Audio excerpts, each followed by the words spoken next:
കായിക ആരോഗ്യവും മാനസിക ആരോഗ്യവും ആവശ്യമുണ്ട്.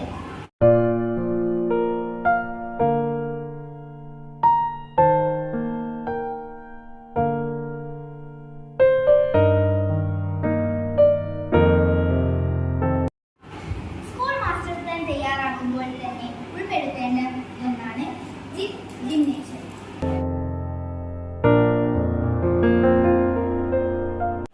പേശികളുടെയും ഹൃദയങ്ങളുടെയും ശ്വാസകോശങ്ങളുടെയും സുഗമമായ പ്രവർത്തനത്തിന് വ്യായാമം ആവശ്യമുണ്ട്. ഞങ്ങൾ വിദ്യാർത്ഥികൾക്ക് ചിട്ടയായ ആരോഗ്യശീലമാണ് നിത്യ വ്യായാമവും ഇലക്കറികളും പച്ചക്കറികളും പഴങ്ങളും അടങ്ങിയ ഭക്ഷണ രീതി ശീലമാണ്.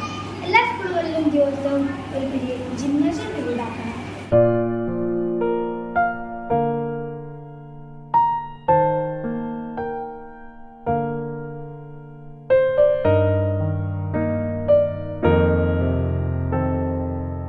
ടീച്ചറുടെ മേൽനോട്ടത്തിൽ പരിശീലനം നടത്തണം. അതിനായി എല്ലാ സ്കൂളുകളിലും ജിം പാർക്കണം. ശാരീരിക വ്യായാമത്തിനായോ കായിക പരിശീലനത്തിനായോ ക്രമപ്പെടുത്തിയിരിക്കുന്ന സ്ഥാപനങ്ങളാണ് ജിംനേഷ്യം അഥവാ ജിം. അത്യാധുനിക രീതിയിൽ വിപുലമായി ക്രമപ്പെടുത്തിയിരിക്കുന്ന സ്ഥാപനങ്ങൾ ഹെൽത്ത് സെൻ്ററുകൾ, ഫിസിക്കൽ ആൻഡ് ഹെൽത്ത് സെൻ്ററുകൾ എന്നീ പേരിൽ അറിയപ്പെടുന്നു. പുതുതലമുറയ്ക്ക് ഏറ്റവും പ്രിയപ്പെട്ട ഭക്ഷണമാണ് ചിക്കൻ വിഭവങ്ങൾ. ഫാസ്റ്റ് ഫുഡും മറ്റു കുഴപ്പടങ്ങിയ ഭക്ഷണങ്ങളും കഴിച്ച് വളർച്ചയുടെ താളം തെറ്റിയവർക്കാകട്ടെ പൊണ്ണത്തടി. പണ്ട് മുതിർന്നവരിൽ കണ്ടുവരുന്ന blood pressure, blood sugar, high uric acid എന്നിവ യുവജനങ്ങളിലും വിദ്യാർത്ഥികളിലും ഇത് കണ്ടുവരുന്നുണ്ട്. തെറ്റായ ഭക്ഷണ രീതിയും വ്യായാമക്കുറവും ചെറിയ പ്രായത്തിലെ ആദ്യ പീരീഡ്സിന് കാരണമാണ്.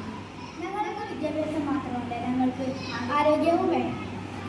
വ്യായാമക്കുറവ് കൊണ്ടുണ്ടാകുന്ന അസുഖങ്ങൾ, പൊണ്ണത്തടി, ബ്ലഡ് പ്രഷർ, ബ്ലഡ് ഷുഗർ എന്നിവയ്ക്കുള്ള ഒരു പരിഹാരമാണ് ഈ ജിംനേഷ്യം.